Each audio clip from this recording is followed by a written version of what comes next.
Hello! Magandang araw sa inyong lahat. Ako nga pala si Binibini Mary Rose T. Bagnol, isang mag-aaral ng Master of Arts in Filipino Language Teaching sa Northeastern Mindanao State University. Sa video na ito ay tuturuan ko po kayo kung paano gumawa ng mga interaktibong presentasyon gamit ang SlidesGo na tiyak na magagamit natin sa ating pagtuturo sa araw-araw at tiyak na makahuhuli sa atensyon ng ating mga mag-aaral. Tuturuan ko rin po kayo kung paano gamitin ang Microsoft Copilot na tiyak na magpapadali ng ating mga gawain bilang mga guro. At may bonus pa po ako dahil ipapakita ko rin po sa inyo kung paano nga ba gawin yung duck race na tiyak na talagang makapupukaw sa atensyon ng ating mga mag-aaral at tiyak na magpapakaba sa kanilang mga puso. So ano pa ang ating hinihintay? Halina at simulan natin! Mula sa ating browser ay i-type natin ang slides.go. Pagkatapos ay mariredirect tayo dito sa SlidesGo at i-click lang po natin yan. And then pagkatapos ay i-click natin itong tatlong linya sa gilid. Pagkatapos ay i-click natin ang Education Hub. Tapos i-click natin yung Lesson. Okay, dito na po tayo sa actual page ng SlidesGo kung saan makikita ninyo yung iba't ibang naka-ready na ng mga presentation. Of course, pwede natin siyang i-edit. So, pili lang po tayo. Ang napili ko po itong notebook lesson kasi po masyado siyang maganda sa aking paningin. So, itong notebook lesson ay scroll down lang po tayo. Makikita po natin yung customize. Tapos, mariredirect po tayo doon sa page kung saan pwede na po tayong mag-edit. Okay, so para makuha natin yung lahat ng layout ng slide na ito ay i-click natin yung apply remaining pages. So nakikita ninyo na nagamit na po natin lahat. Para naman sa content na ilalagay natin, punta tayo sa copilot.com. Ito po ay isang AI tool na ginagamit ng mga guro. So maglagay lang po tayo ng maayos na prompt dyan at saka tutulungan niya po tayo tungkol po sa lesson na ating ituturo. So, click lang po natin yung arrow sa gilid para maibigay niya sa atin yung ating hinihingi. Sa puntong ito ay binigyan niya na tayo ng sagot. So, ang gagawin na lang po natin ay mag-copy-paste. Balik po tayo sa SlidesGo, tapos i-type po natin dito yung lesson na hinihingi natin. Tanka po ang ibinigay kong halimbawa dyan. Pagkatapos ay proceed na tayo sa next slide o kunin muna natin yung mga bagay kasi nag-edit tayo, so kunin muna natin yung mga bagay na hindi kasali. And then punta na tayo sa susunod na slide kung saan magaganap ang pagka-copy at paste ng mga salita galing sa Copilot. Ayan, so i-copy po natin yan. Pagkatapos ay i-paste po natin dito sa slides.go. Gawin lang po natin siya ng paulit-ulit hanggang sa matapos na po natin yung ating presentasyon.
So pagkatapos po nating mag-edit ay pwede na po natin siyang i-present para makita natin o ma-final check natin yung ating presentasyon. So nakita niyo naman po na mas maganda yung presentasyon at saka ready-made na siya. So mabilis lang po tayong natapos.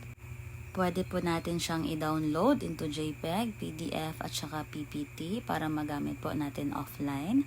At saka pwede din naman po natin siyang i-copy yung link at saka i-share na lang doon sa ating mga e-classrooms kung mayroon man po.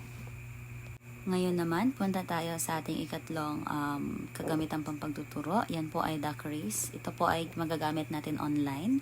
So, tignan po natin. Ang Duck Race po ay isang kagamitan pang pagtuturo na tiyak na makapupukaw sa atensyon ng mga mambabasa. So, nakikita po ninyo, dyan pwede po natin i-edit yung mga pangalan. Maaari po tayo maglagay until 100 names. Ika nga po. Pero dyan po, ang nilagay ko po ay 10 lang. So, ayan, nilagay ko po yung pangalan ng aking mga mag-aaral dyan na siyang magagamit mamaya sa ating Duck Race. Pagkatapos po natin ilagay yung lahat ng pangalan, pwede na po natin i-click yung done at saka i-click din natin yung set para makapagsimula na po tayo sa ating laro.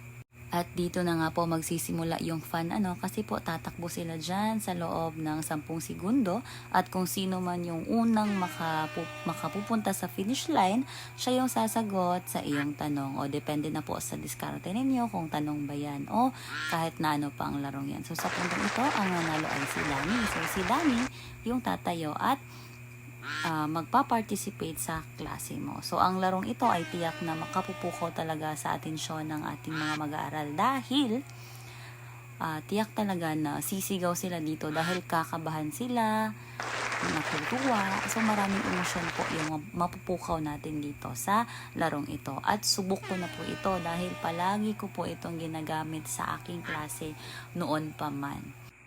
Maraming salamat po sa lahat ng nanood ng video tutorial na ito. Sana po ay nakatulong ang aking ginawang video para sa mga kapwa ko guro.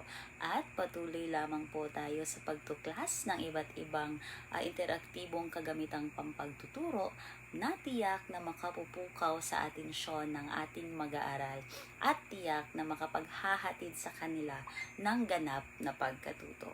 Muli, ako po si Binibini Mary Rose T. Bagnol. Maraming salamat at hanggang sa muli.